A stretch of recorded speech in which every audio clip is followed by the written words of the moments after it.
I did have a few talking points for news that I was going to cover for Gamers Bay's first episode of Video Game News. The show moved over from Zorch Central to this channel because it seemed a better fit.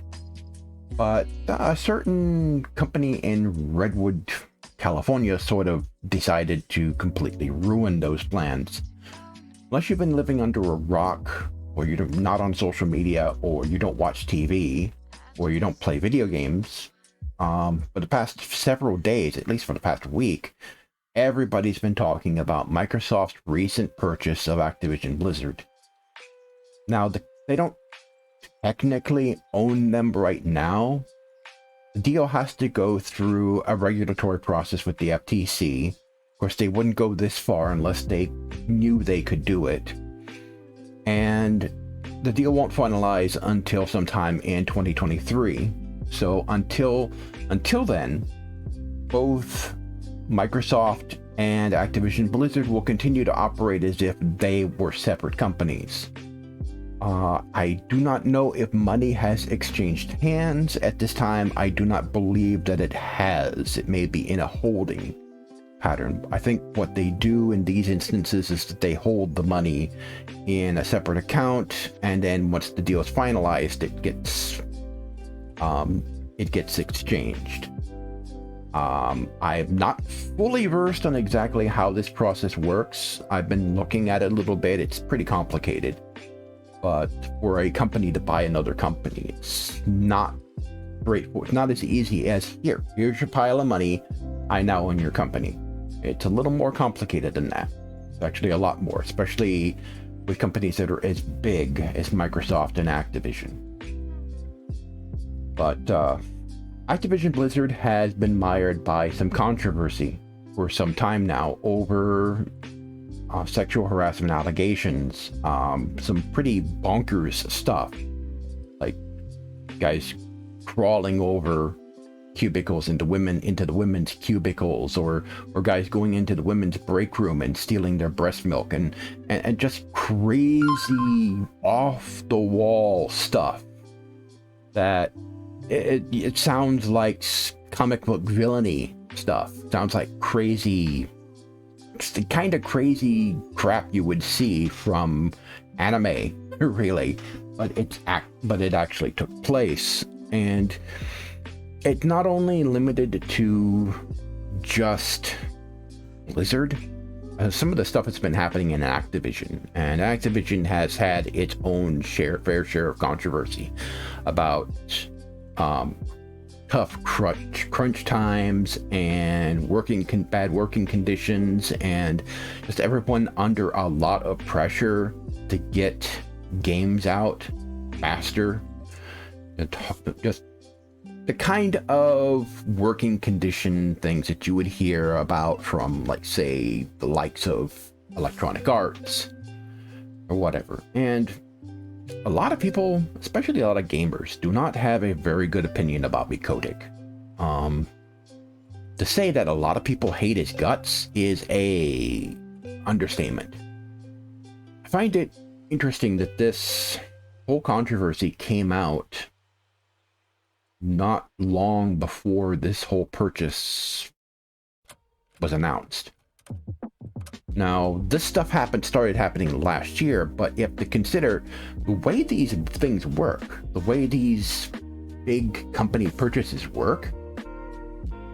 This wasn't something that just happened, that Microsoft just decided, hey, we're going to buy Activision Blizzard, we're going to make this announcement. No, this is something that's been months in the making. Microsoft and Activision Blizzard, Microsoft's and Bobby Kotick have been in talks for months over this. That's just how this works. This doesn't just happen. It takes a long time. So sometime last year, either Microsoft or Bobby Kotick went to Microsoft and started talking about a buyout. Now, before the controversy, Activision Blizzard was way too expensive for Microsoft to buy. Then this investigation happens in the state of California, and now the allegations start coming out. Well, what does that do? It causes Activision Blizzard's stock price to plummet, causes it to drop, makes them easier to buy. Well, what happens? You wait some time, you let the fervor over the accusations slowly disappear, or not completely disappear, but leave the daily news cycle, and then Microsoft announces the buyout, announces the purchase. I find it very fascinating that it happened in that order. And of course, it would be difficult to prove that they did this. They allowed these accusations to go forward, allowed this investigation to happen. They leaked information to the state of California that started the investigation in the first place, in order to devaluate their stocks so that they could be bought up. That would be extremely difficult to prove. Given how these things work, it's likely that's what happened. But as I said, it's difficult. It would be very difficult to prove. You would have to have a paper trail of emails back and forth between, say Phil Spencer, or what's Microsoft's head.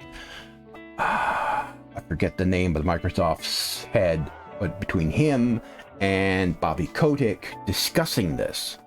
You would have to have emails of this.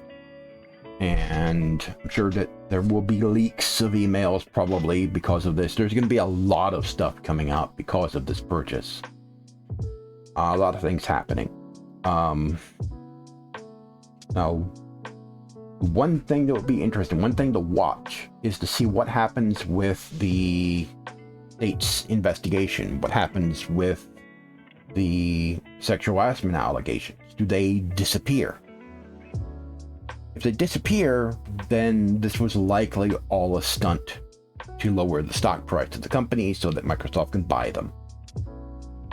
If you start seeing more come out about this, then probably not. But again, as I said, it would be difficult to prove.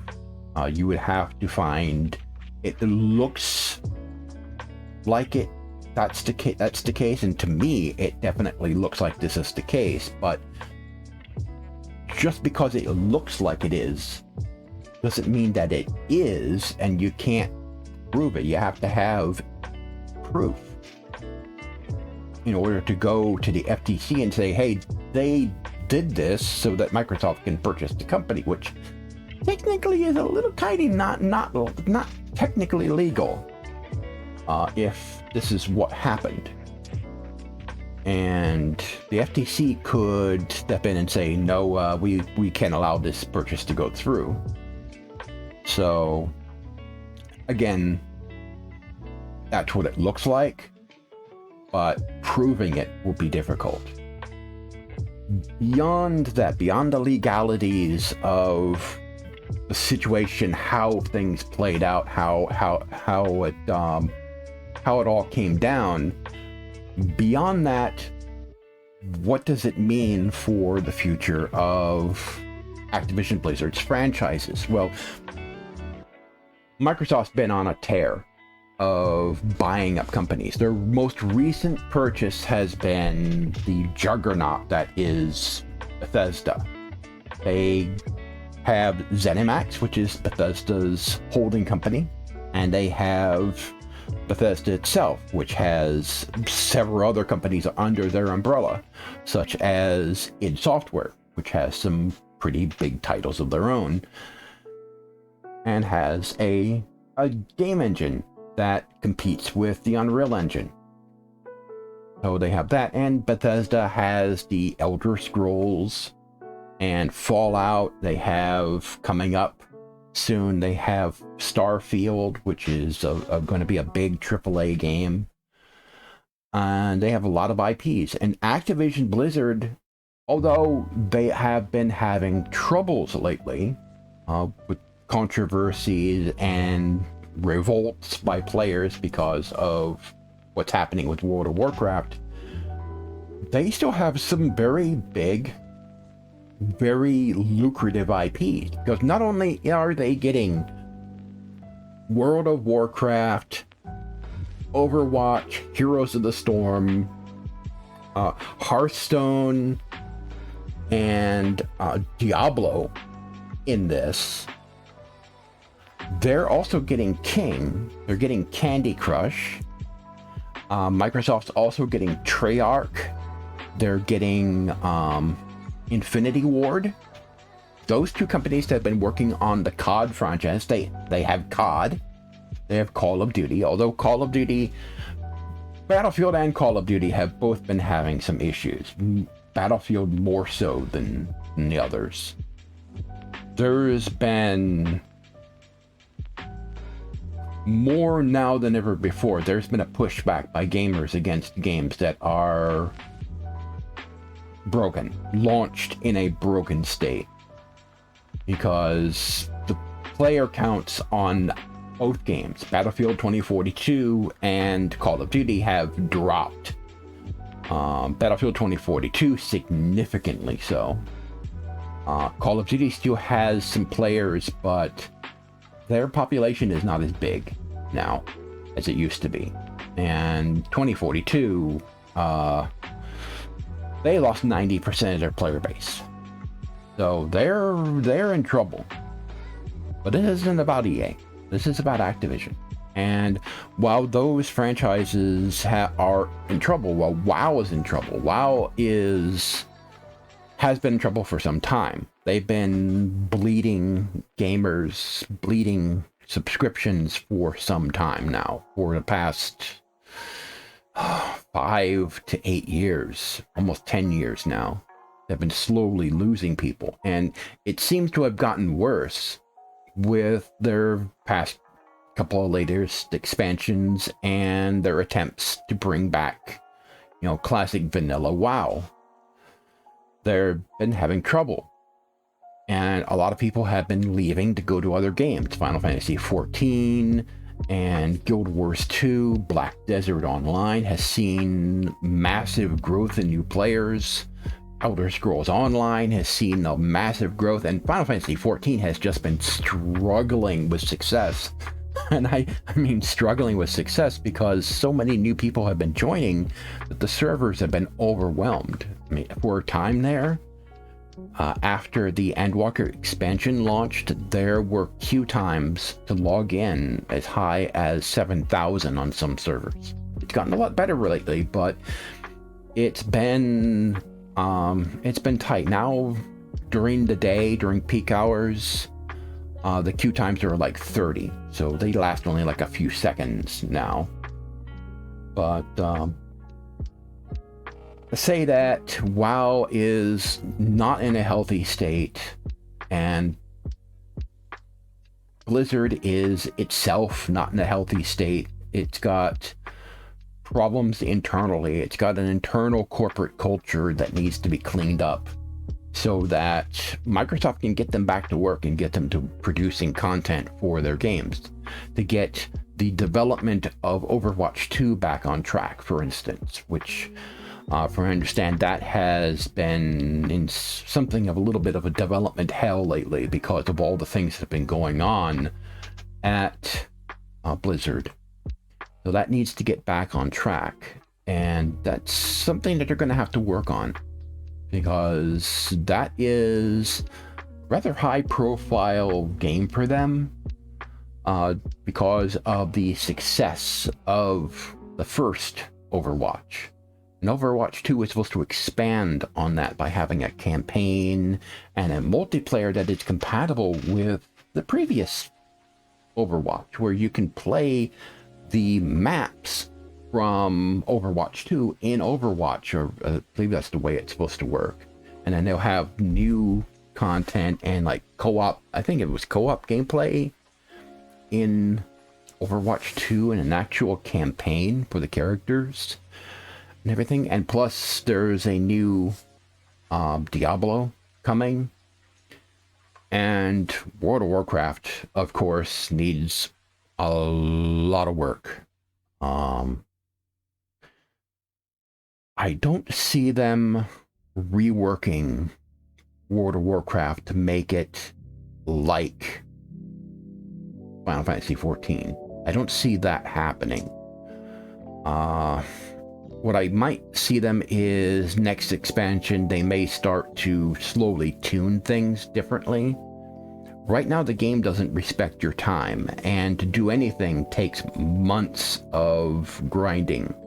I mean, the simple task of actually flying in a zone in World of Warcraft can take weeks of work.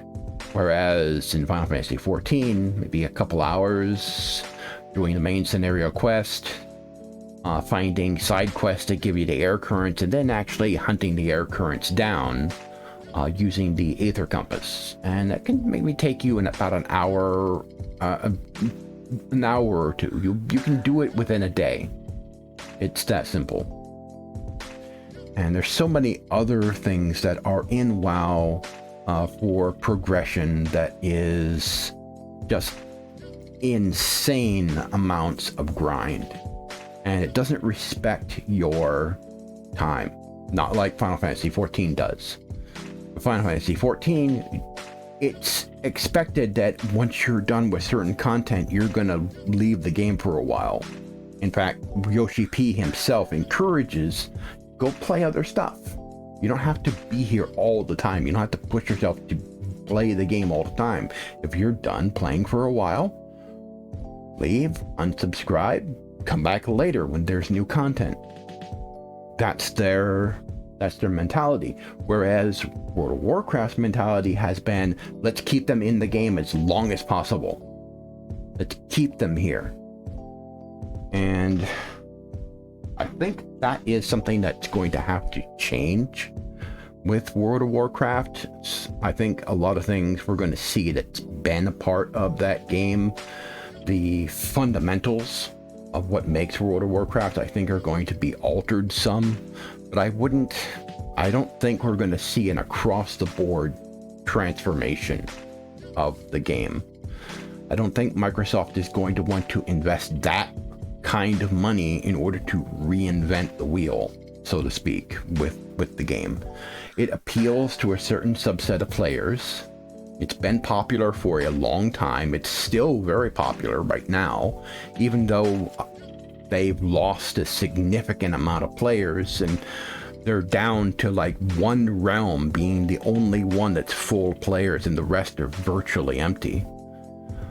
But they're still up there. They're still a top MMO, despite losing so many people, despite so many of them going to other games like 14 and ESO and Black Desert and Guild Wars 2. So, what could we expect? Well, we might see a World of Warcraft on the Xbox at some point.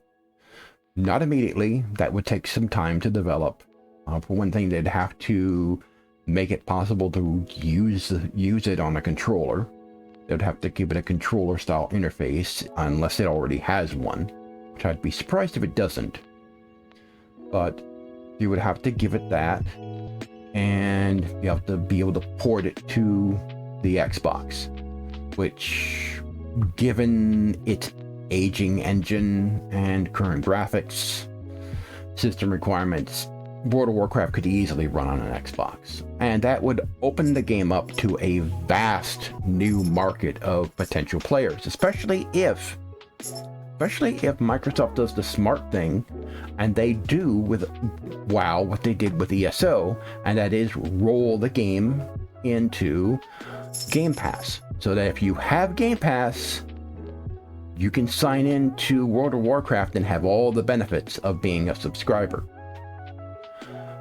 Will World of Warcraft go free to play otherwise? That is a big possibility, that World of Warcraft could go free to play, and they already have a shop, a they already have an item shop, microtransaction shop for the game. So why not? They could make that push. The game is already technically free to play right now, up to level 20, but they could make it fully free to play, potentially.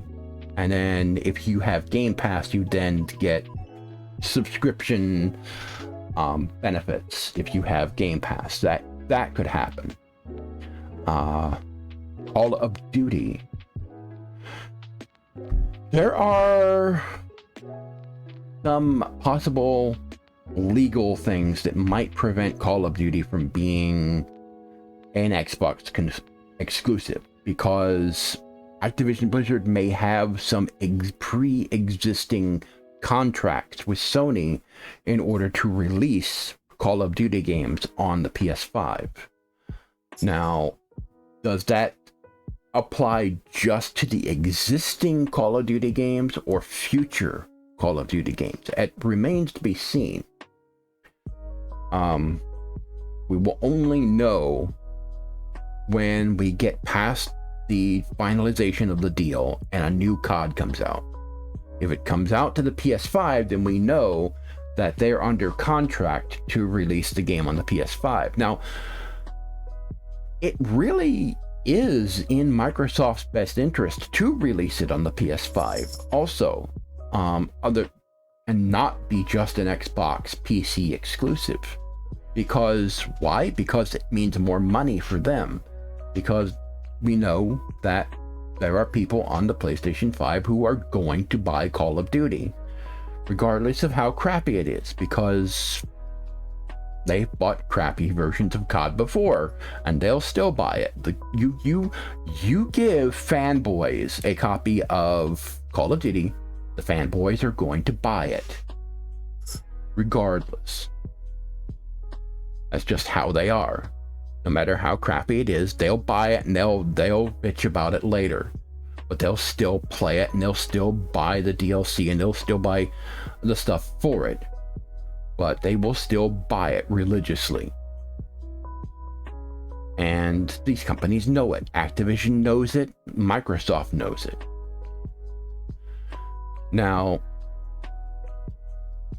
could Microsoft retire the Call of Duty brand and start a new brand, a new spin-off of Call of Duty, so that they wouldn't be tied to the contracts? Technically, that wouldn't be a breach of contract.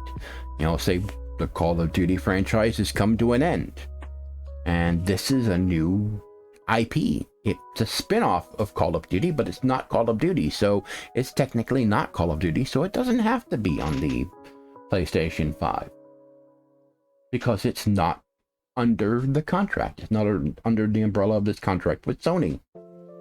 Could they do that? I think legally they probably could, because it would be a brand new IP. Even though it is a spin-off, it is a new IP, and it would not be covered by the contract. Of course, they may not do that.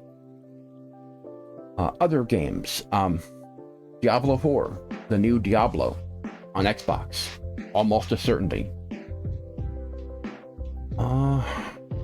Overwatch, I believe that's already there on consoles. Overwatch is already on consoles. Overwatch 2, already there.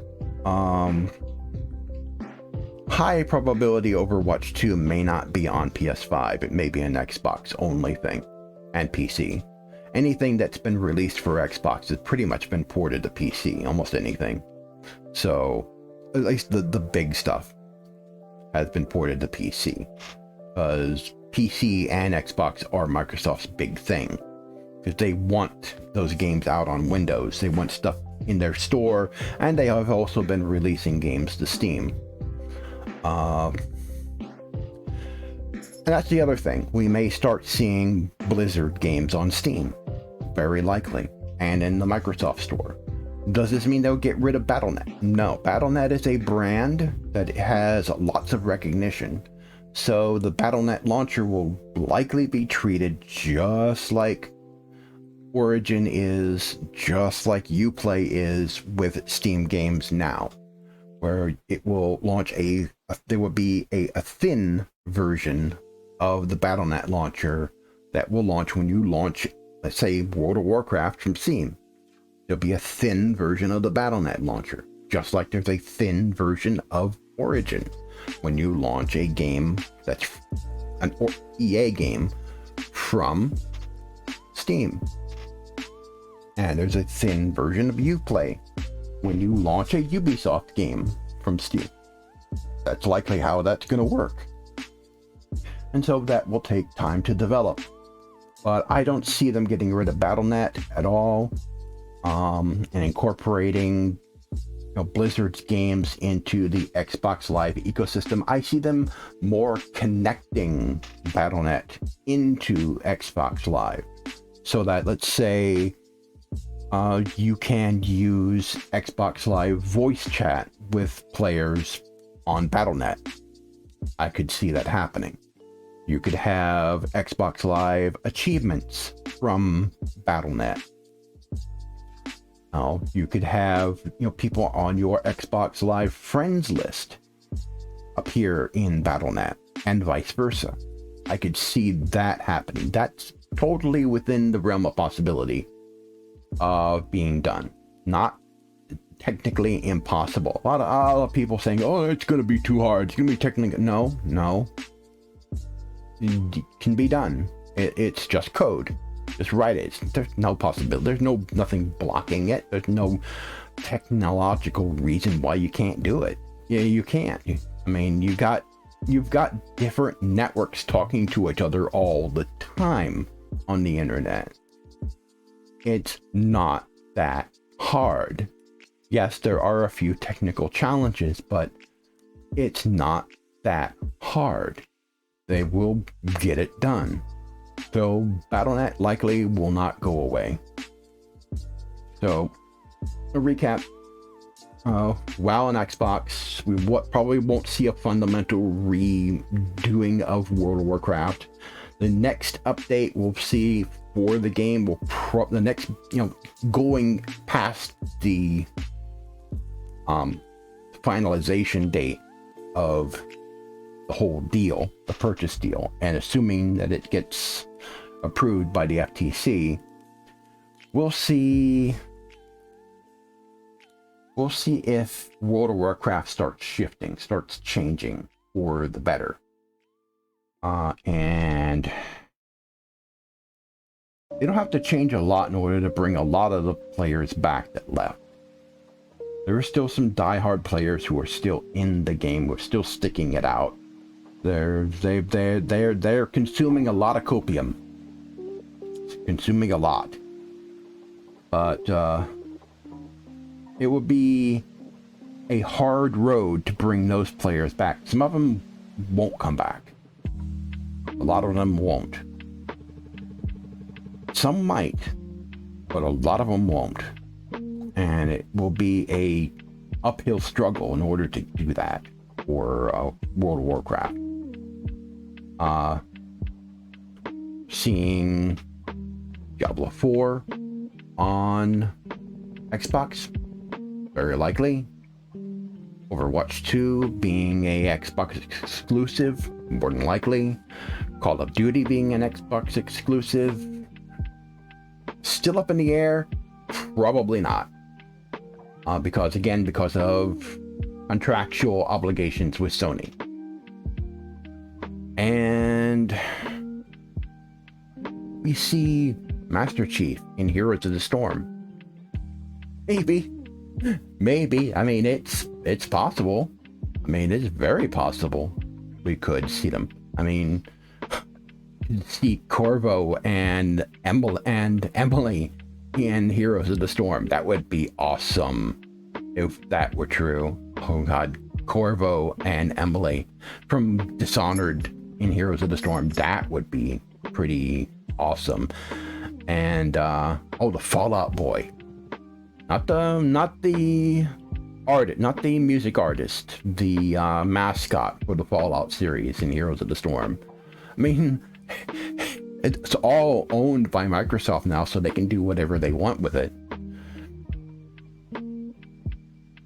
Either way, this is a huge deal. It is a historical purchase of the biggest purchase of a video game entertainment business in history. The previous one was Tencent. With another company, it was like $11 billion. This is $68 billion. This is almost $70 billion. This is not chump change. Although Microsoft is worth well more than, I mean, they're a $1 trillion company right now. So that's worth well. They still have a lot of money in their coffers even after this. Oh, this is a big deal. The response to this, has been amazing. Everything from people debating whether or not this is a good thing or bad thing, whether or not this constitutes a monopoly on Microsoft's part, which I don't think it does. I do not believe it does. This doesn't constitute a monopoly. To fanboys completely freaking out. And I've seen videos where some of them are freaking out to the point to where they are flailing about, screaming and flailing about like they're maniacs, like they're having a seizure. I literally saw a video where someone saw the news. He's wearing a GoPro on his head. He saw the news on his computer screen, and he just starts screaming and flailing like he's having a seizure. No joke. Absolutely no joke. I'm not gonna say who, because I don't want anybody to go to those channels and start harassing them or anything. But I have seen significant amounts of salt. Hilarious amounts of salt over this thing from Sony fanboys who are just screaming, who are absolutely in a panic that this might result in Call of Duty being Xbox exclusive. Even one was in absolute denial, saying this was a nothing burger, saying that Call of Duty is nothing, saying that it doesn't matter. And everybody in the comments are saying, yeah, we know, we can see it in your eyes. You're panicking. You're freaking out. Anyway, this is a big deal. It's a historic purchase of video game in the video game industry. Nothing like this big has ever happened. And only time will tell exactly where this will go, what's going to happen with this relationship with Microsoft and Activision Blizzard. Are they going to clean the company up? I would hope that they do, because they really do need to make the working environment for everybody, not just women, but everybody, better in the company. And there's every indication that Bobby Kotick is going to leave after this is all over. He's got his golden parachute and his big bag of cash. He's going to go, see ya, right after, not even before the ink is dry on his signature, finishing the deal. He's going to be out. Instead of him resigning in absolute disgrace, which a lot of people want to see, instead of him resigning in disgrace, he's going to walk away and in an obscenely rich man. Despite all the things that he's done, despite all the problems he's caused for people, despite all the things that he's alleged to have done, he's going to walk away insanely rich. He and his family are never going to have to work again for a day for their lives. He's going to have somewhere, I think it was estimated somewhere close to $250 to $300 million. Unless he has homes that would just, unless he has expenses that would just suck that money dry, if he didn't, he and his family would never have to work another day in their life.